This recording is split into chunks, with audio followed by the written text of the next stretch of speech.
Week in Sports is brought to you by Wolfenstein Construction. The Pahrump Valley High School baseball team narrowly beat Cheyenne High School on Friday 10-8. The Trojans were able to plug away each inning, scoring at least one run and keeping Cheyenne scoreless until the 5th inning. That's when Cheyenne started to make a comeback, tying the game with a 7-run streak.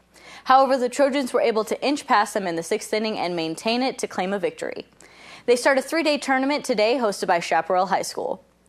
The Pahrump Valley High School softball team did not have such luck with Cheyenne. They unfortunately lost 15-2. Cheyenne is currently in second place in the team conference with a 4-1 record.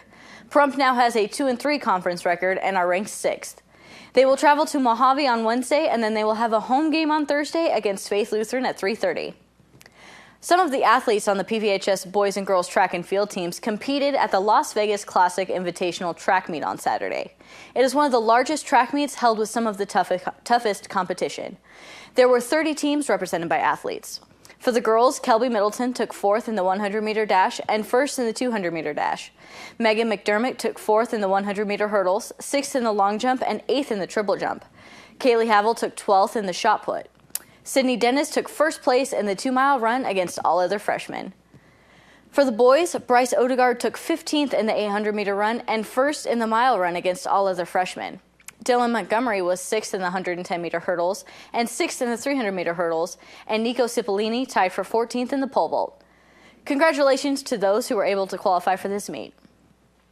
The NFL has announced today that they will fine the Atlanta Falcons $350,000 and revoke a 5th-round draft pick in the 2016 draft for piping in fake crowd noise into their stadium. The Falcons' former director of event marketing is directly linked to this incident. March Madness has made it to the Final Four. Michigan State upset Louisville to move on and compete against Duke, who beat Gonzaga. Undefeated Kentucky stayed on their steamroller as they defeated Notre Dame. They will face Wisconsin, who beat Arizona. This has been Weekend Sports. I'm Courtney Solman with News 46. Thanks so much, Courtney. Here's an update on Darby's weekly performance with trainer R.J. Lloyd at Fitness for 10. I've lost 11 pounds total so far, and we have been doing this for 3 weeks, and that's really good. That's amazing, isn't it? Yes, I can actually tell, and also how my clothes are hanging on me and everything, and I'm excited.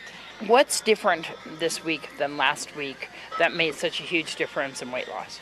I really started looking at the sugar intake I started cutting out carbohydrates at night and putting in protein instead, so I've been eating a lot more vegetables and meats at night compared to I eat more noodly kind of things towards the beginning of the day so that I have carbs to burn.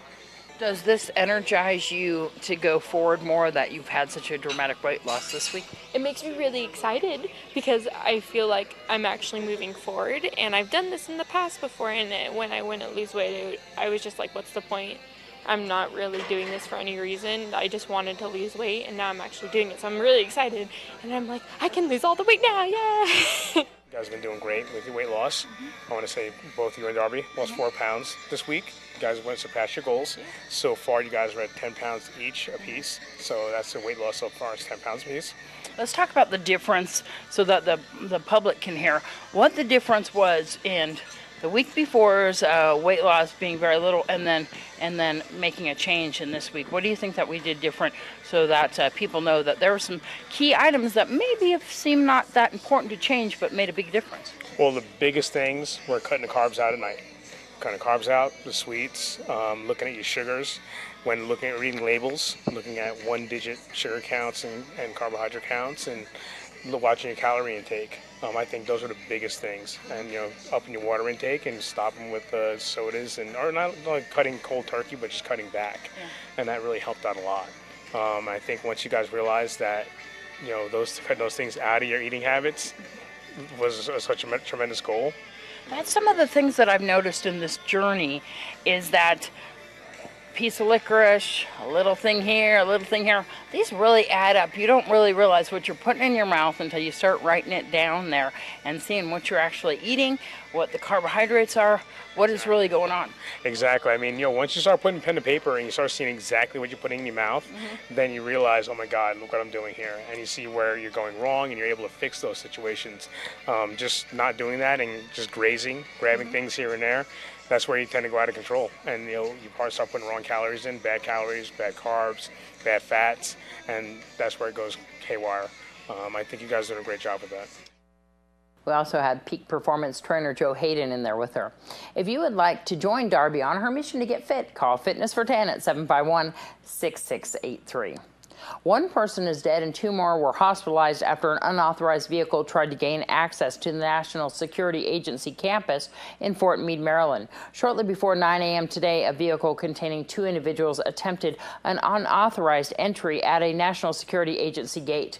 The driver failed to obey an NSA police officer's routine instructions for safely exiting the secure campus. The vehicle failed to stop and barriers were deployed. NSA police on the scene fired on the vehicle when it accelerated towards a police car blocking its way. One of the unauthorized vehicle's 2 occupants died on scene. The other was hospitalized. The 2 men inside the car were dressed as women. Police continue to investigate the case and the possibility that drug use is involved. A proposed land exchange in the Red Lake area between Las Vegas developer Jim Rhodes and the Bureau of Land Management may be in trouble. The BLM is investigating a possible trespassing violation against Rhodes over illegally grading roads on several miles of federal land. Rhodes wants 21,000 acres in the Red Lake area. There have been recent complaints about well drilling and plowing land being blamed for massive dust storms in Red Lake, Val Vista, and Golden Valley. When we return, we'll have your weather with Noah Began. News 46 weather is brought to you by your local dairy farmers. Dairy products are very important in maintaining a healthy body. Hello and welcome back to News 46. Today is Monday, March 30th. Today we had sunny skies with a high of 87 degrees. Your average temperature around this time of year is 74 degrees, so it was definitely warmer outside than it usually is around this time of year. Winds were coming from the south-southwest today at 6 miles per hour with gusts up to 13 miles per hour, so we had some moderate winds outside. The UV index today was 5, which is moderate. Humidity was at 7% today. Sunrise was at 6:34 this morning, and the record high back in 2004 was 88 degrees. Well, tonight we'll have clear skies with a low of 53 degrees. Your average temperature around this time of year is just 1 degree below that at 52 degrees. Winds will be coming from the south this evening at 5 miles per hour with gusts up to 8 miles per hour. So we'll have some low winds. Humidity will be at 17%. Sunset will be around 7:04 this evening, and the record low back in 1987 was 33 degrees. Tomorrow we'll have partly cloudy skies and some high winds. We'll have a high of 87 degrees and a low of 50 degrees. Winds will be coming from the south-southwest at 14 miles per hour with the gusts up to 25 miles per hour. So again, high winds tomorrow. Make sure you're safe, especially on the roadways. Humidity will be around 13% tomorrow. Sunrise will be at 6:32 tomorrow morning, and the UV index will be 7, which is high. For our 7-day forecast, again, partly cloudy skies and high winds tomorrow. Those clouds should be clearing up rather quickly. We'll have sunny skies this Wednesday and Thursday, though we might be seeing a few clouds this Friday, which again will be clearing up quickly. We'll have nice sunny skies through this Easter weekend. Your high temperatures will be starting off in the high 80s at 87 degrees tomorrow. That will be dropping down into the low 70s this Thursday, working its way back up into those high 70s this Easter weekend, dropping a little bit into the mid 70s early next week. Your low temperatures, you'll be looking at a similar pattern. It'll be starting off in the low 50s. That'll be dropping into the high 30s this Thursday and going back up into those mid 40s this Easter weekend. Thanks so much, Noah. Well, that's going to do it for this edition of News 46 from everyone up here at KPVM-TV and, of course, out there on our radio station, 95.9 KA's Country. Tune it in if you get a chance. We'll see you back here tomorrow night.